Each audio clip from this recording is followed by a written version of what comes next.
Ya tenemos definido nuestro espacio de trabajo, el formato donde vamos a trabajar y las medidas exactas donde vamos a desarrollar el proyecto. Ahora vamos a conocer un poco sobre las guías y sobre las retículas. Esto nos va a ayudar a poder hacer una distribución un poco más balanceada en nuestro proyecto y un poco más exacta para mejorar y poder garantizar un poco la lectura y la eficiencia en la lectura de todos los elementos. Las retículas son compartimientos que utilizamos para poder distribuir elementos dentro del formato. Las retículas casi siempre están definidas por guías, por grillas o por, digamos, por una serie de líneas que se sobreponen y hacen que tengamos un formato un poco más exacto a la hora de trabajar. Véanlo como una cuadrícula donde vamos a trabajar. Esta cuadrícula puede variar y puede tener muchas versiones dependiendo del tipo de proyecto. Por ejemplo, vemos un caso donde estas grillas o estas cuadrículas se ven en móviles. Las podemos utilizar para una distribución de texto, de elementos, de iconos, de lectura, ya sea un home que queremos hacer de alguna página o algún tipo de formulario. Tenemos como varias opciones de grillas y todo eso va a depender y todo eso va a variar del tipo de proyecto y la información que tengamos que disponer en esas retículas. Acá lo vemos también en unos prototipos como ya de unas páginas. Vemos cómo estas retículas ya empiezan a definirnos dónde van a ir las imágenes, dónde va a ir el texto y cómo todo mantiene como un orden y cómo mantiene todo un tamaño y un ritmo de lectura. En el diseño editorial es uno de los lugares, de las áreas donde más se ha utilizado, donde más uso ha tenido a nivel histórico, porque la lectura y la composición con texto, que la vamos a ver más adelante, es lo suficientemente delicada como para no jugar con la distribución. Si el bloque de texto es muy grande, debe tener una distribución donde no canse el ojo y donde pueda tener un buen ritmo de lectura sin que el usuario lo vea tedioso. Las grillas o las retículas también nos sirven para poder hacer distribución de elementos ya un poco más a nivel gráfico, no solamente para texto ni para componer un mixto entre imagen y texto. Por ejemplo, aquí vemos cómo se trabaja un isotipo, en específico el de Shell, y vemos que todo está pensado dentro de una retícula. Todo está pensado para que se distribuya de forma balanceada dentro de un espacio y que tenga todos esos espacios un cálculo matemático para que nos genere un balance. Nosotros no lo percibimos en primera instancia. Si vemos el logo de Shell, no vamos a ver las medidas allí, no vamos a ver la retícula, no vamos a ver como todos esos componentes matemáticos que incluye el isotipo. Pero nuestro ojo, de una u otra forma, lo percibe así, percibe ese balance, percibe como todo está distribuido de una forma que se vea equilibrada y lo hace mucho más agradable. Aquí vemos otro ejemplo, ya con tipografía, un logotipo, de cómo la retícula hace un juego allí también. Distribuye todo de una forma que hace que se vea mucho más balanceado y podamos garantizar que tenemos el mismo espaciado entre letras, el mismo espaciado entre elementos, el mismo grosor. Todo eso es para mantener un balance y una armonía visual, ya que, como les dije antes, nuestro ojo lo percibe, nuestro ojo va a identificar si algo. ¿Recuerdan cuando vimos, por ejemplo, el balance? ¿Se acuerdan cuando vimos que hay un punto que si sale el ojo lo persigue de una vez? Si nosotros tenemos un logotipo y tenemos una composición de texto, por ejemplo, en este caso el texto tiene un grosor, y si vemos que varios elementos de ese texto traen un grosor y vemos que alguno lo rompe, nuestro ojo lo va a identificar, lo va a buscar automáticamente.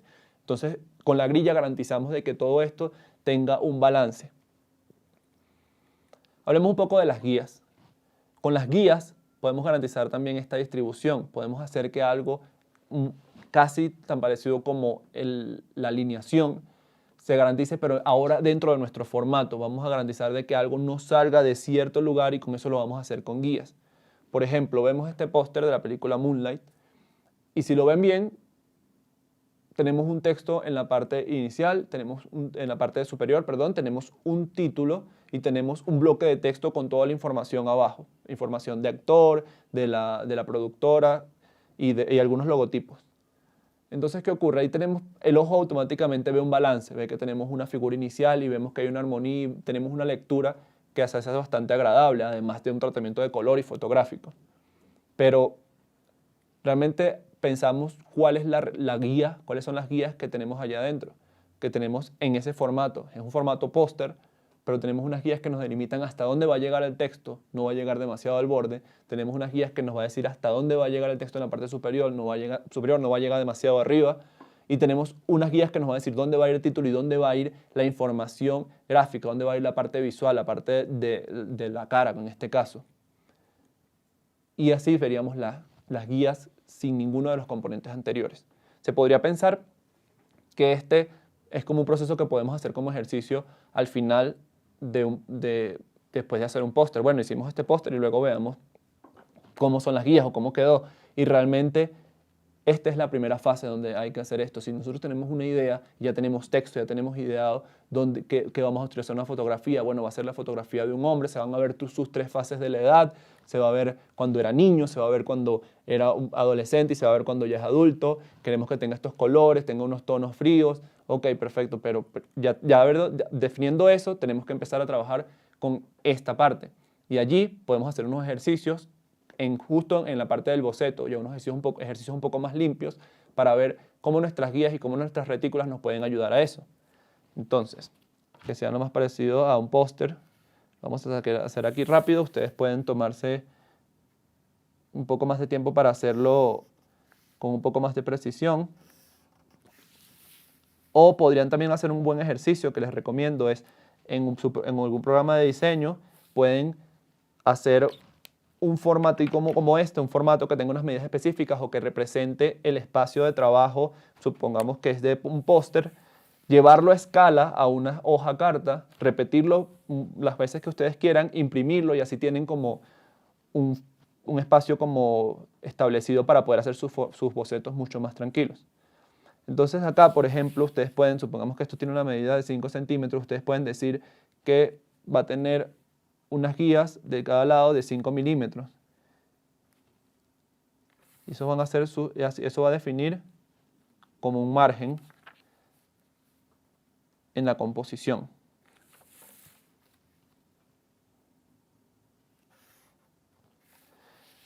Estas guías nos van a ayudar a la hora de poder entender cuál es nuestro límite de espacio. Ya entendemos cuál es el formato, pero no sabemos cuál es nuestro límite. Nosotros tenemos que tener un límite en el espacio de trabajo para poder dar espacio y poder dar un aire y poder dar como también un equilibrio en la composición. Si sentimos que todo está, a menos de que sea intencional y que nuestro concepto inicial sea que los objetos toquen el borde, entonces sería entendible, pero si no es pensado como tal y si no está trabajado en función a que nuestros objetos toquen el borde y hagan lo que se llama el sangrado, que es cuando una imagen se corta en el borde, entonces nuestro ojo lo va a percibir como un error. Pero si creamos una guía donde podamos trabajar, nuestro ojo va a sentir que todo eso tiene un orden como lo vimos en el póster anterior.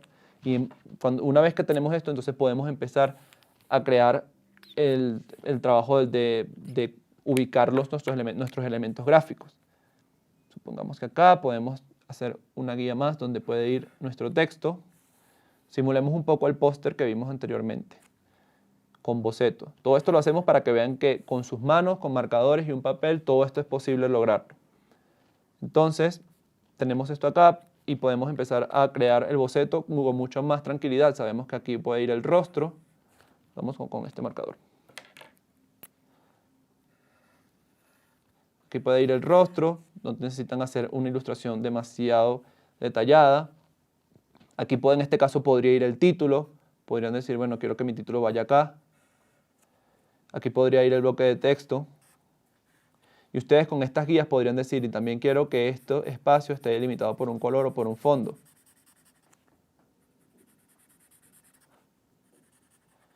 Y de esta forma ustedes tienen una aproximación un poco mejor, una aproximación un poco más real a lo que sería el proyecto o el arte final. Por aquí podríamos hacer acá una cara bastante sencilla, la verdad. Hay muchas formas de hacer guías, hay muchas formas de jugar con guías. Yo los invito a que hagan este ejercicio con sus proyectos, pasen a un formato un poco más limpio, pásenlo a un formato un poco más real, algo que sea un poco más tangible al resultado final, y así podrán empezar a tener un acercamiento un poco más preciso de cómo va a ser esa distribución de los elementos.